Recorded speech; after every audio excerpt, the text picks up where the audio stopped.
बिस्मिल्लाहिर्रहमानिर्रहीम। अस्सलाम वालेकुम नाज़रीन, आप यूट्यूब चैनल देख रहे हैं। मैं इमरान खान हूँ। सबसे पहले हम बात करते हैं फील्ड मार्शल आसिम मुनीर साहब के अमेरिका के दौरे की। इस दौरे की ज़्यादा तफसीलात बताई नहीं गई, यानी जैसे दौरे की तफसीलात आती है ना कि फ़लाँ फ़लाँ शहर में जाएंगे, ये इवेंट होगा, इस तरीके से होगा। इस बारे में ज़्यादा चीज़ें आपको मीडिया पर मिलेंगी नहीं, और तफसीलात को तकरीबन खुफिया रखा गया। ये तो पता था कि वो अमेरिका के दौरे पर जा रहे हैं, लेकिन ज़्यादा चीज़ें नहीं पता थी कि उसकी तफसीलात क्या हैं। आप कुछ तफसीलात आई हैं मेरे पास मेरे अपने सोर्सेज से, वो मैं आपके साथ शेयर करता हूँ। उनकी तस्दीक भी हो जाएगी आने वाले दिनों में। एक तो आसिम मुनीर साहब का जो दौरा है ये अमेरिका का, और उसके बाद यूरोप में ब्रसल्स में गालिबन उन्होंने जाना है। अच्छा, इस दौरे में ज़्यादा चीज़ें पब्लिक नहीं की गई, और उसकी जो बड़ी वजह मुझे पता चली है वो ये है कि ओवरसीज़ पाकिस्तानियों के एक एहतजाज का खौफ है, क्योंकि ओवरसीज़ पाकिस्तानी पाकिस्तान के मसाइल के लिए पाकिस्तान की मिलिट्री एस्टेब्लिशमेंट को जिम्मेदार समझते हैं, और वो इमरान खान साहब को एक निजात दहिंदा के तौर पर देखते हैं। और इमरान खान साहब रोज़ाना की बुनियाद पर जब भी उन्हें मौका मिलता है तो वो आसिम मुनीर साहब के किरदार के ऊपर तनकीद करते हैं, और इस वजह से ओवरसीज़ पाकिस्तानी आसिम मुनीर साहब के खिलाफ एहतजाज करते हैं। जब वो लंदन गए तो वहाँ पे भी ओवरसीज़ पाकिस्तानियों ने एहतजाज किया। जब वो अमेरिका गए इससे पहले तो वहाँ पे भी ओवरसीज़ पाकिस्तानियों ने एहतजाज किया, और इस मरतबा भी ओवरसीज़ पाकिस्तानियों की एहतजाज की वीडियो सामने आ रही हैं कि जहाँ पे ठहरे आर्मी चीफ, वहाँ पे ओवरसीज़ पाकिस्तानियों ने एहतजाज किया है। अच्छा, कुछ तफसीलात और मैं आपको बताता हूँ। एक तो प्रोग्राम कैंसिल कर दिया, और वो प्रोग्राम कैंसिल होने की वजह भी ओवरसीज़ पाकिस्तानी बने, जबकि 8 तारीख को गालिबन, मुझे तारीख में कंफर्म नहीं है, लेकिन ये 8 तारीख है जो मुझे पता चला है, ये कंफर्मेशन भी आ जाएगी। 3 नहायत अहम लोगों ने फील्ड मार्शल हाफिज आसिम मुनीर साहब से मुलाकात से माजरत कर ली, और ये जो 3 अहम लोग थे ये बहुत बड़े बड़े इन्वेस्टर्स हैं, बहुत बड़े बिजनेसमैन हैं, जो अमेरिका में रहते हैं और ओवरसीज़ पाकिस्तानी हैं। तो पाकिस्तान की एम्बेसी ने बड़ी मेहनत की थी, बड़ा इसरार किया था, और एस्टेब्लिशमेंट ने इसके ऊपर पूरी कोशिश की थी कि किसी तरह आसिम मुनीर साहब की इन लोगों से मुलाकात करवाई जाए। इसकी बैकग्राउंड में कुछ चीज़ें थी, उनमें से 1-2 चीज़ें मैं आपको भी बता भी दूंगा। तो मुलाकात करने की कोशिश की, लेकिन उनमें जो 3 अहम तरीन लोग थे उन्होंने इन मुलाकातों से माजरत कर ली। उनमें से 2 लोगों ने जो बहाना बनाया वो ये है कि हम इस तारीख को कहीं सफ़र पर जा रहे हैं, हम ट्रैवल कर रहे हैं, तो इसकी वजह से हम आर्मी चीफ से मुलाकात नहीं कर पाएंगे। अब ऐसा कभी माजी में हुआ नहीं था। पाकिस्तान के आर्मी चीफ जब भी कभी बैरून मुल्क जाते थे तो तांता बन जाता था मुलाकातों का, और सब उनसे मुलाकात करना चाहते थे, बड़ा इसको काबिल फ़ख्र समझा जाता था। लेकिन इस मरतबा सिचुएशन थोड़ी तब्दील होती हुई है। अब ये बड़े बड़े इन्वेस्टर्स हैं, और कोशिश ये है पाकिस्तान की कि इन्वेस्टमेंट पाकिस्तान में लाई जाए, और यही आसिम मुनीर साहब का एक प्रोजेक्ट भी है SIFC, उसके ज़रिए भी वो कोशिश करते हैं कि इन्वेस्टमेंट पाकिस्तान में आए। तो शायद ये इसी सिलसिले में मुलाकातें थीं, लेकिन उन्होंने मुलाकात से माजरत कर ली। इनकार मैं इसलिए वर्ड यूज़ नहीं कर रहा कि इस लेवल पर माजरत ही होती है कि I am sorry, I am travelling, I am not available, और आप कोई बहाना कर लेते हैं। डायरेक्टली आप ये नहीं कह सकते कि मैं मिलना नहीं चाहता। तो 2 लोगों ने तो ये बहाना बनाया कि हम कहीं ट्रैवल कर रहे हैं, और मैंने ये कंफर्मेशन वहाँ से ली तो वो लोग वहीं मौजूद थे, और एक को तो एक यानी शायद ने देखा भी है कि वो वहीं पे थे, लेकिन उन्होंने वो मुलाकात ना करने का एक बहाना बनाया था। अच्छा, इन तीनों में से एक शख्स से रब्ता किया गया पाकिस्तान की एस्टेब्लिशमेंट की जानिब से, जो पाकिस्तान की एम्बेसी से मुंसलिक है, और DHA से इनका रब्ता करवाया गया आज से कुछ अर्सा पहले। और उसमें इनको जो ऑफर किया गया फाइनली वो ये है कि आप 400 से 500 प्लॉट DHA आपको बड़े लो रेट के ऊपर दे देगा, आप हमारे साथ एग्रीमेंट कर लें, हम आपको बहुत कम प्राइस के ऊपर 400 से 500 प्लॉट DHA के देते हैं, और आपकी एक क्रेडिबिलिटी है, आप एक इन्वेस्टर हैं, तो आप ओवरसीज़ पाकिस्तानियों में ये वाले प्लॉट बिकवा दें, एक एग्रीमेंट कर लें हमारे साथ, एक मखसूस रकम आप जमा करवा दें, बाउंड हो जाए, और ये 400-500 प्लॉट आप DHA के बेचें अमेरिका में ओवरसीज़ पाकिस्तानियों को, और वो जैसे जैसे पैसे आएंगे तो वो आप हमें अदा करें, और जो पैसे आपने कमाने आप इसमें से कमा लें। अब देखें, ओवरसीज़ पाकिस्तानी DHA के प्लॉट्स के अंदर भी दिलचस्पी नहीं ले रहे। मलिक रियाद वाला फड्डा भी यही है कि मलिक रियाद एक बहुत बड़े मार्केटिंग एक्सपर्ट है, उनके पास एक बड़ी ज़बरदस्त टीम थी, और DHA को कभी ज़्यादा काम करना नहीं पड़ा। पाकिस्तान में जो भी इन्वेस्टमेंट आती थी उसमें एक बड़ा हिस्सा DHA को मिल जाता था, ख़ासतौर पे ओवरसीज़ पाकिस्तानियों को। अभी भी एक इश्तिहार मार्केट में आया हुआ है, माजी में ये चीज़ें नहीं करनी पड़ी। DHA तो बड़े नखरे के साथ अपनी प्रॉपर्टी देते थे, क्योंकि वहाँ बहुत ज़्यादा सहूलतें, बहुत सारी चीज़ें थी, तमाम चीज़ें फटाफट बन जाती थी, इख्तियारात बहुत ज़्यादा हैं, कोई मुकाबला करने वाला नहीं है, ज़मीन का एक्वायर करना उनके लिए कोई प्रॉब्लम नहीं होता, चीज़ों को कंट्रोल करना कोई प्रॉब्लम नहीं होता। पाकिस्तान का सबसे ताकतवर इदारा उसको चलाता है और ओन करता है, तो फिर DHA जो है उसके साथ बाकी लोगों का मुकाबला करना मुश्किल होता है। तो उन्हें कोई बहुत बड़ी मार्केटिंग स्ट्रेटजी बनानी नहीं पड़ी। वजह यह है कि उनका हॉट केक की तरह माल बिकता था। अब माल बिकता नहीं है, यहाँ पे इश्तिहारात वगैरह लगे हुए हैं कि DHA Pakistan the number 1 housing choice for overseas Pakistanis, और इसमें कुछ लोग हैं जो इस बिजनेस से मुंसलिक हैं, उन्होंने ये ऐड लगाए हैं कि why overseas Pakistanis choose DHA, कि जो पाकिस्तानी ओवरसीज़ हैं वो DHA को ही क्यों मुंतखब करते हैं। सिक्योरिटी एंड ट्रस्ट, या एतमाद है और सिक्योरिटी है, वर्ल्ड क्लास एमिनिटीज़ यानी बेहतरीन सहूलियात हैं, पार्क्स हैं, क्लब्स हैं, सिनेमाज हैं, हॉस्पिटल्स हैं, इंटरनेशनल स्कूल्स हैं, स्पोर्ट्स कम्प्लेक्सेस हैं, और लाइब्रेरीज वगैरह सब कुछ है, प्राइम लोकेशन हैं, बेहतरीन पाकिस्तान की लोकेशन हैं, जो बेहतरीन बड़े प्लॉट्स हैं, वहाँ पे डीएचए बना हुआ है और इसके लिए जगह खाली करवा ली जाती है। बड़ी बड़ी ज़राई ज़मीन जो है वो बाकी रेजिडेंशियल सोसाइटियाँ भी खा रही हैं और डीएचए भी खा रही है। इस हमाम में सारे नंगे हैं। हाई कैपिटल गेन्स, यानी आपको मुनाफा भी बहुत होता है, और ईजी ओवरसीज इन्वेस्टमेंट, ओवरसीज बड़े आराम से इसमें इन्वेस्टमेंट करते हैं। ये चीज़ें उसमें बताई गई थी। तो चलिए, तो इश्तिहार मैंने पढ़ के सुना दिया, डीएचए का भी फायदा हो जाएगा। लेकिन फिलहाल वहाँ पे कारोबार ठप हुआ है, यानी ओवरऑल पाकिस्तान का कारोबार ठप है, तो यहाँ पे भी कारोबार ठप हुआ है और डीएचए के प्लॉट नहीं बिक रहे। मुझे 2022 में रिजीम चेंज ऑपरेशन के बाद मेरे एक दोस्त हैं जो डीएचए लाहौर में काम करते थे, डीएचए के ऑफिस में। उन्होंने कहा, इमरान साहब, सुबह से लेकर शाम तक हमें टाइम ही नहीं मिलता था, इतनी फाइलें ट्रांसफर होती थी। डीएचए में इतना ज़्यादा खरीदो फरोख्त का कारोबार था कि हम लोग बहुत बिजी रहते थे। हमारा पूरा जो एक शोबा है जो इस ट्रांसफर के मामला को देखता है, वो सर को जाने का टाइम नहीं होता था। तो सुबह से लेकर अब 2 बजे का टाइम हो गया, सिर्फ एक हमने ट्रांसफर किया है। ये उन्होंने मुझे बताया 2022 में। ये बहुत बड़ा धचका है, क्योंकि जब भी एक प्लॉट ट्रांसफर होता है तो एक अच्छी खासी रकम जो है वो अथॉरिटी को भी मिलती है, लेकिन वो सिलसिला रुका हुआ था। तो अब ये 500 प्लॉट ऑफर किए गए थे, 400 से 500 के आप ये ले लें, लेकिन वो ओवरसीज पाकिस्तानी ने ये कहा जी कि आप, मैं माजरत चाहता हूं, अभी मैं इस पर काम नहीं कर सकता। अब ये तो सिचुएशन मैंने आपको बताई कि चीज़ें जो हैं वो नाकामी की तरफ जा रही हैं। मैं आगे चल के आपको बताता हूं कि नाकामी क्या है, उसके लिए जिम्मेदार कौन है। लेकिन जो बड़ा फड्डा पड़ा हुआ है वो है मामला आसिम मुनीर साहब की एक्सटेंशन का वक्त करीब आते आते एक टेंशन का माहौल पाकिस्तान में बन गया है। अब देखें ना, पीएमएल-एन के ऊपर, या जो एस्टेब्लिशमेंट की चहीती पॉलिटिकल पार्टी जिसको 17 नशिस्तों से उठाकर 2/3 अक्सरियत दिलवाई गई है, अचानक से उसके और उसके कीमती ब्यूरोक्रेट्स के ऊपर करप्शन के मामला आ रहे हैं, खबरें निकाली जा रही हैं। सबसे पहले मरीम नवाज की खबर निकलती है कि 10 खरब की एक बेज़ाब्तियाँ और बेकायदगियाँ हैं, यहाँ पे ये खांचा खुल जाता है। उसके बाद पता चलता है जी कि जो सुथरा पंजाब है उसके अंदर अरबों रुपए जो है वो कहाँ गए, किसी को कुछ पता ही नहीं, उसका एहतसाब होना चाहिए। फिर ब्यूरोक्रेसी के ऊपर डंडा चलना शुरू हो जाता है। तो मल्टीपल चीज़ें साथ साथ हो रही हैं और इनको हवा भी दी जा रही है।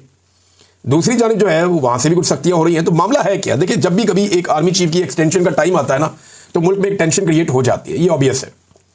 जो एक्सटेंशन वाला साल होता है या रिटायरमेंट वाला साल होता है, उस साल ये चीज़ें होती हैं। अब 2025 जो है वो आर्मी चीफ की तब्दीली का साल है उसूलन, नवंबर में। लेकिन क्या ये तब्दीली होगी या एक्सटेंशन होगी, ये फैसला अभी हम नहीं कर सकते। हम इस पर बात तो कर सकते हैं, लेकिन हम नहीं जानते कि क्या होगा। लेकिन इस साल में टेंशन हुकूमत और एस्टेब्लिशमेंट में क्रिएट होना एक फितरी और एक नॉर्मल बात है, क्योंकि कोई भी इस ओहदे को छोड़कर जाना नहीं चाहता। मैंने तो अपनी ज़िंदगी में जितने भी आर्मी चीफ देखे हैं वो सारे इस ओहदे के ऊपर रहना चाहते थे। कोई भी इस ओहदे को छोड़कर जाने पर तैयार नहीं था। चंद सवालात बड़े ज़रूरी है आर्मी चीफ साहब की एक्सटेंशन को लेकर, और वो जवाब हमें, जो कानून साजी की गई है असेंबली में, उस कानून साजी को पढ़ के भी वो जवाब हमें नहीं मिलते। यानी कुछ चीज़ों को इबाम में रखा गया है या उनको पब्लिक नहीं किया गया। जो सर्विसेज चीफ्स की तकर्री और उनकी मुद्दत मुलाजमत के हवाले से जो बातें कानून साजी में हैं, उसमें अभी तक कोई क्लैरिटी नहीं है हमारे सामने। तो जो सवालात हैं उनमें एक बड़ा सवाल यह है कि आर्मी चीफ या सर्विसेज चीफ की मुद्दत मुलाजमत 5 साल हो चुकी है या अभी होनी है। मैं इसलिए कह रहा हूं कि कानून तो बनाया 1 साल पहले, आर्मी चीफ को आए हुए हो गए 2.5 साल। तो जो पिछली तैनाती है, क्या उसके ऊपर भी ये कानून असरअंदाज होगा, या आइंदा से आने वाला हर आर्मी चीफ या सर्विसेज चीफ जो है वो 5 साल की मुद्दत इंजॉय करेगा, या पीछे वाला भी इंजॉय करेगा? इसके बारे में क्लैरिटी नहीं है। अब अमूमन जो है वो माजी से इतलाक नहीं होता कानून साजियों का, वो आइंदा से होता है कि अगली तकर्री से हम ये तय कर रहे हैं कि जो भी आएगा वो 5 साल तक रहेगा।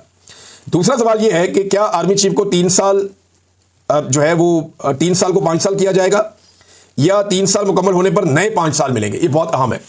देखिए, अगर ये आर्मी चीफ पिछली मुद्दत मुलाजमत मुकम्मल करते हुए 29 नवंबर को रिटायर हो जाते हैं, हालांकि इनकी जो मुद्दत है वो 25 नवंबर को गालिबन वो पूरी हो जाती है, क्योंकि उससे पहले रिटायर हो गए थे, तो रिटेन करके इनको आर्मी चीफ बनाया गया। दोबारा समरी भी मंगवाई गई ताकि इनका नाम शामिल हो, आसिम मुनीर साहब का। तो इसको जरा थोड़ा सा आप गौर करें कि अगर 29 को फर्ज कर दें वो रिटायर होते हैं और एक और एक्सटेंशन मिलती है तो वो 5 साल की होगी, तो 3 ये हो गए और 5 अगले हो गए, 8 साल तो हो गए सीधे। लेकिन अगर ये कहा जाता है कि हमने क्योंकि जो 5 साल कर दिया था वो आसिम मुनीर साहब के लिए वो अप्लाई हो सकता है, तो 3 साल प्लस 2 साल और ये 5 साल फिर ऐसे होगा। और अगर ये एक नया आर्मी चीफ लेकर आ जाते हैं, जिसके इम्कानात भी हैं कि ये आर्मी चीफ रिटायर हो जाते हैं, एक नया आर्मी चीफ आ जाता है नवंबर में, तो अगर वो आता है तो वो 5 साल के लिए आएगा या 3 साल के लिए आएगा? क्या ये मामला अदालत में चैलेंज होगा? ये है जनाब सवाल। अब तीसरा सवाल ये खड़ा होता है कि क्या ये कानून साजी अदालत में चैलेंज हो सकती है? तो देखें, 26वीं आईनी तरमीम आई इसलिए थी कि अदालतों को कंट्रोल किया जा सके, और कोई कानून साजी या कोई चीज़ अगर अदालत में चैलेंज हो तो आईनी अदालत मौजूद हो जिससे मर्जी का फैसला लिया जा सके, तो वो मौजूद है। क्या नवाज शरीफ फील्ड मार्शल आसिम मुनीर को मजीद एक्सटेंशन देंगे? ये है जी सबसे इंपॉर्टेंट क्वेश्चन। नवाज शरीफ साहब के बहुत सारी शिकवे और शिकायतें भी हैं। लंदन प्लान जिसका जिक्र इमरान खान साहब भी करते थे, पीटीआई के लोग भी करते हैं, उनका ये कहना है कि जो लंदन प्लान है उसमें यह तय पा गया था कि नवाज शरीफ को बनाया जाएगा वजीर आजम। अब उनको तो नहीं बनाया गया, बल्कि सबको लास्टिक की शलवार पहनाई गई, तो नवाज शरीफ को वो भी नहीं किया गया। उनकी शलवार में ना लास्टिक डाला गया, ना नाला डाला गया, उनको बीच में लटका दिया गया। जो यास्मीन राशिद वाली सीट है वो तो सबसे खौफनाक किस्म की धांधली है, और वो तो ओपन है, यानी उसको जानबूझकर ऐसा रखा गया कि जब दिल करे नवाज शरीफ साहब का बाजू मरोड़ दें। तो फैद हमीद को अभी तक सजा नहीं हुई, मियाँ साहब की मकबूलियत भी बढ़ गई, यानी मियाँ साहब को वजीर आजम बनाना था, वजीर आजम बनाना तो दरकिनार, उनकी जो अपनी मकबूलियत थी वो भी बढ़ गई। और एक सियासतदान जो है वो मकबूलियत उसके लिए बहुत इंपॉर्टेंस रखती है, उसको इस बात पर बड़ा जोम होता है कि लोग मेरे साथ खड़े हैं, पाकिस्तानी मेरे साथ हैं, मेरे मुल्क के लोग मेरे से प्यार करते हैं। लेकिन मियाँ साहब ने ये सारी चीज़ें खो दी और वो उसके लिए रिस्पॉन्सिबल समझते हैं एस्टेब्लिशमेंट को। और आसिम मुनीर साहब ने क्या उनकी ख्वाहिशात पूरी की हैं, तो मियाँ साहब की शिकवे शिकायतें भी हैं। इस हवाले से ट्वीट है जो शाहीन सहबाई साहब ने दावा करके की है, मैं एज इट इज आपको पढ़ के सुना दूंगा। क्या अमेरिका को खुश किया जा सकेगा, ये एक और बड़ा सवाल है, मैंने आखिर में रखा है, लेकिन ये सबसे इंपॉर्टेंट है। बड़ी सख्त डिमांड है अमेरिका की, और इसराइल को तस्लीम करना जो है बहुत बड़ा एक चैलेंज है कि इसराइल को क्या पाकिस्तान तस्लीम कर सकेगा, क्योंकि डोनाल्ड ट्रंप की एक बड़ी जो डिमांड है पाकिस्तान से, वो ये चाहता है कि पाकिस्तान इसराइल को तस्लीम करे। और डोनाल्ड ट्रंप की शख्सियत ऐसी है कि वो ज़्यादा इंतजार करने वाला आदमी भी नहीं है। आखिर में आपको एक बात बताता हूँ कि नवाज शरीफ ये अच्छी तरह जानते हैं कि उनके हाथ में अगर कोई हथियार है तो वो नवंबर तक है, उसके बाद मियाँ साहब निहत्थे हो जाएंगे और फिर तमाम तर जो है वो ताकत वो दूसरी तरफ चली जाएगी, एस्टेब्लिशमेंट के पास चली जाएगी, और जितने फेलियर हैं वो सारे सियासतदानों पे डाल दिए जाएंगे। अब मैं आपको बताता हूं कि मईशत के हवाले से हुकूमत भी नाकाम हुई है और एस्टेब्लिशमेंट भी नाकाम हुई है। आर्मी चीफ का अपना प्रोजेक्ट जो SIFC है वो बुरी तरह नाकाम हुआ है। वो कहते थे सैकड़ों अरब की ये इन्वेस्टमेंट पाकिस्तान में लेकर आएंगे, लेकिन चंद अरब की इन्वेस्टमेंट भी हमने पाकिस्तान में आती हुई नहीं देखी। हालांकि ये हुआ कि पाकिस्तान से पाकिस्तानी भी मुल्क छोड़कर चले गए और बहुत सारे लोग अपनी इन्वेस्टमेंट भी पाकिस्तान से निकालकर चले गए, बल्कि बैनुल-अक़वामी कंपनियां जो पाकिस्तान में काम कर रही थी वो अपने प्रोजेक्ट बंद करके जाने लगी। तो पाकिस्तान से सरमाया अंदर आने की बजाय SIFC बनने के बाद सरमाया पाकिस्तान से बाहर गया। कर्जे के ऊपर ये मुल्क चल रहा है और कर्जे के पैसे अपने हमने रखे हुए कौमी खजाने के अंदर भी। अब हो यह रहा है कि SIFC भी नाकाम हो गया, जबकि उड़ान पाकिस्तान का जो हुकूमत का मंसूबा है वो भी नाकाम हो गया। अब ये दोनों एक दूसरे को जिम्मेदार समझते हैं मईशत की तबाही के लिए और एक दूसरे से बुग़्ज़ भी रखते हैं, ये बात बड़ी क्लियर है। लेकिन इन दोनों के इकट्ठे होने के पीछे एक वजह जो है इमरान खान है, कैदी नंबर 804। इन दोनों को लगता है कि वो हम दोनों से ताकतवर है, अगर हम अलग अलग हुए तो वो हम दोनों को मारेगा, हम जब तक इकट्ठे रहेंगे हमारा इसमें सर्वाइवल है। यही एक चीज इन्हें इकट्ठा रखे हुए है। इदारे में यह सोच है कि इन बेशर्मों की वजह से हमने अपनी इज्जत गंवा ली, हमने अवाम के अंदर अपनी बेइज्जती करवा ली, लेकिन इनसे डिलीवर नहीं हुआ, ये मुल्क को ठीक ही नहीं कर सके। दूसरी तरफ सियासतदान ये समझते हैं जब ये सारे फैसले एस्टेब्लिशमेंट ने करने हैं और हर चीज पर उनका कंट्रोल होना है, हर इदारे में लाके उन्होंने अपना बंदा बिठाना, और वो भी चुप करके कहते हैं बिठाओ जी बिठाओ, इधर भी बिठाओ, इधर भी बिठाओ, इनके खाते में डालो। वो कहते हैं जब सारा कुछ इन्होंने करना है तो फिर बदनामी भी इनकी होनी चाहिए, हम इनके खाते डालेंगे। तो अब ये जो फेलियर है ये दोनों लोग एक दूसरे के ऊपर डाल रहे हैं और बार बार डाल रहे हैं। शाहीन सहबाई साहब का ट्वीट यहां पे पढ़ना बहुत जरूरी है, मैं आपके सामने रखता हूं। उन्होंने कहा खुफिया रिकॉर्डिंग की गूंज, इस्लामाबाद के ऐवानों में कुछ नई खुफिया बातों की रिकॉर्डिंग के बड़े चर्चे हैं। ये बातचीत जरदारी, नवाज शरीफ और कई नून लीग और पीपल्स पार्टी के लीडरों के दरमियान है, जिसमें कहा जा रहा है कि आसिम मुनीर को गालियां भी दी गई। फौज समझती है कि नवाज और जरदारी किसी भी वक्त एस्टेब्लिशमेंट के खिलाफ खड़े हो सकते हैं और नवंबर में नए नोटिफिकेशन पर गौर हो रहा है, यानी आर्मी चीफ को तब्दील किया जा सकता है। लोग कह रहे हैं कि आसिम मुनीर ने इन सियासतदानों के कान और हाथ मरोड़ने के लिए उनकी मीटिंग की रिकॉर्डिंग हासिल कर ली। एक दीवार ने कानों से सुना कि एक अहम शख्सियत, जो हो सकता है शहबाज शरीफ या मरियम हो, इन्हें कुछ हिस्सा सुनवा भी दिया गया है, यानी अपनी नौकरी के लिए सबकी ऐसी तैसी करने को तैयार हैं। ये जनाब शाहीन सहबाई साहब की ट्वीट है और ये पूरा एक नया सिनेरियो जो है उसको बिल्डअप कर रहे हैं। आसिम मुनीर साहब का एक स्टेटमेंट है, बड़ा इंपॉर्टेंट स्टेटमेंट है फील्ड मार्शल का। मैंने siyaasat.pk पे ये स्टेटमेंट पढ़ा और मुझे बड़ी खुशगवार हैरत हुई ये स्टेटमेंट पढ़ने के बाद। उन्होंने कहा कि आइन को ना मानने वालों को हम पाकिस्तानी नहीं मानते। ये फील्ड मार्शल आसिम मुनीर साहब ने कहा कि आइन को ना मानने वालों को हम पाकिस्तानी नहीं मानते। हम भी नहीं मानते, मानना भी नहीं चाहिए, लेकिन क्या हमने ये गौर किया कि आइन किसने तोड़ा और कौन कौन है जिसने आइन को नहीं माना? तो आसिम मुनीर साहब कह रहे हैं कि परवेज मुशर्रफ, ज़ियाउल हक, याया खान, अयूब खान, जनरल फैज हमीद और जनरल बाजवा, इन लोगों ने तो आइन की धज्जियां उड़ाई हैं। ये दो ने तो रिसेंटली उड़ाई हैं, दोनों जिंदा हैं, और बाकी 4 डिक्टेटर जो है फौत हो गए। तो अगर आप इन्हें पाकिस्तानी नहीं मानते तो फिर ये मिलिट्री के जनरल कैसे हो सकते हैं, इनके पास एजाज़ात कैसे हो सकते हैं? तो इनकी कब्रों का ट्रायल होना चाहिए। आसिम मुनीर साहब को अगर आइन से हमदर्दी, और वो ये कहते हैं कि जो आइन को नहीं मानता मुझे पाकिस्तानी नहीं मानते, तो फिर इन जर्नैलों से इनके टाइटल वापस लिए जाए, इनके कब्रों के ट्रायल किए जाए और दुनिया को बताया जाए कि इन्होंने क्योंकि आइन को रौंदा था, आइन की खिलाफ वर्जी की थी, लिहाजा हमने अपने इदारे से एहतसाब शुरू किया है और 4 डिक्टेटरों को हमने फारिग कर दिया है। और फिर जनरल बाजवा, जिनके बहुत सारे गवाह आज भी मौजूद है और वो सारे बताते हैं कि जनरल बाजवा ने सियासत में मुदाखलत की, गैर आईनी हथकंडे इस्तेमाल किए, अपने हलफ को तोड़ा। जनरल फैज ने भी यही किया। तो इन दोनों को भी निशाने इबरत बनाए, जबकि आपका फैसला जो है वो आने वाले कर देंगे, क्योंकि 90 दिन में इलेक्शन कराना भी आइन में लिखा है और इलेक्शन कमीशन भी इसके अंदर फंसेगा, क्योंकि उसने 90 दिन के अंदर इलेक्शन नहीं करवाया। ये नाज़रीन इंपॉर्टेंट था, मैंने आपके सामने रख दिया। दो और खबरें हैं। एक खबर है अहमद बोबक, ये बड़े अच्छे सोशल मीडिया एक्टिविस्ट हैं और इन साहब के ऊपर एक मुकदमा दर्ज कर लिया गया है, इनके खानदान को हरासा किया जा रहा है। मैंने अहमद बोबक साहब को काफ़ी पढ़ा है, यानी ट्वीट अक्सर इनका सामने आता है, मैं पढ़ता हूँ। कभी कोई गैर इखलाकी, कोई गालम गलोच, कोई ऐसी चीज़ ये करते नहीं है। ये तो खबरों पे बात करते हैं, हकाइक के ऊपर बात करते हैं। अब ये एक पॉलिटिकल नौजवान है और पॉलिटिक्स करता है और वो एक एक्टिविस्ट है, ह्यूमन राइट्स की बात करता है, खबरों के ऊपर अपना तबसरा करता है, तो दलील से बात करनी चाहिए ना। ये क्या हर चीज़ में आप गोली और डंडा, आपके पास यही हल रह गया है, मुकदमे दर्ज करवा लो, इसको मारो उसको मारो। अगर रियासत यही करती जाएगी कि जो लोग दलील से बात करते हैं उनको दीवार के साथ लगाएंगे, तो क्या सबको आप दहशतगर्द बनाना चाहते हैं? ये अहमद बोबक साहब जो है ये पाकिस्तान में नहीं है, लेकिन इनकी फैमिली को हरासा किया जा रहा है, जो इंतहाई काबिल अफसोस है। दलील का मुकाबला डंडे और बंदूक से करने से अनारकी पैदा होती है और कुछ नहीं होता। दूसरी जानिब नाज़रीन, छठा दिन शुरू हो गया, मियाँ शहजाद फारूक के बारे में कुछ पता नहीं चल रहा। बाकायदा एक वीडियो मौजूद है जिसमें नजर आ रहा है कि मियाँ शहजाद फारूक के ऊपर टॉर्चर किया जा रहा है पुलिस की जानिब से। पुलिस पहचानी जा रही है, पता चल रहा है कौन है पुलिस वाले। और पंजाब पुलिस ने तो ये कसम खाई हुई है कि उन्होंने नाइंसाफ़ी करनी है। बाकायदा मियाँ शहजाद फारूक मुख्तलिफ गवाहों की मौजूदगी में गिरफ्तार होते हैं, उनको टॉर्चर करके गिरफ्तार किया जाता है, पुलिस की गाड़ी में डाला जाता है और उनको गिरफ्तार कर दिया जाता है। जो उनके साथ लोग मौजूद थे वो बताते हैं कि जनाब हमारे सामने वो मौजूद थे, उनको वहाँ से उठाकर लेकर गए और फिर नामालूम अफराद आते हैं और उन्हें ले जाते हैं। अब छठा दिन हो गया, उनके बारे में कुछ पता नहीं चल रहा कि ये शख्स कहाँ गायब है। जबरी तौर पे गुमशुदगी और लापता करने का एक ज़बरदस्त केस है ये। अदालत ने अगर इंसाफ देना है, लाहौर हाई कोर्ट में जस्टिस आलिया नीलम साहिबा है, अगर वो इंसाफ देना चाहती हैं या इंसाफ में बिलीव करती हैं, तो ये क्लासिकल केस है। इस केस को अपने सामने रखें और ये टेस्ट केस है अदालत के लिए।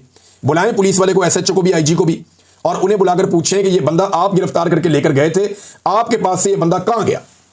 और वो जो बाकी लोग साथ गिरफ्तार हुए थे उनको बुलाएं और बुलाकर पूछें कि आपके साथ ये बंदा गिरफ्तार होकर पुलिस के पास गया था, इसको वहां से कौन छीन कर लेकर गया और बाहर किसने निकाला था। ये कैसे पॉसिबल है कि एक बंदे को गायब कर दिया जाए? यानी ये किसी मुहज़्ज़ब दुनिया में आप सोच भी नहीं सकते। ये मुमकिन ही नहीं है जो पाकिस्तान के अंदर गंद मारा जा रहा है। और ये सिलसिला यहां रुकेगा नहीं।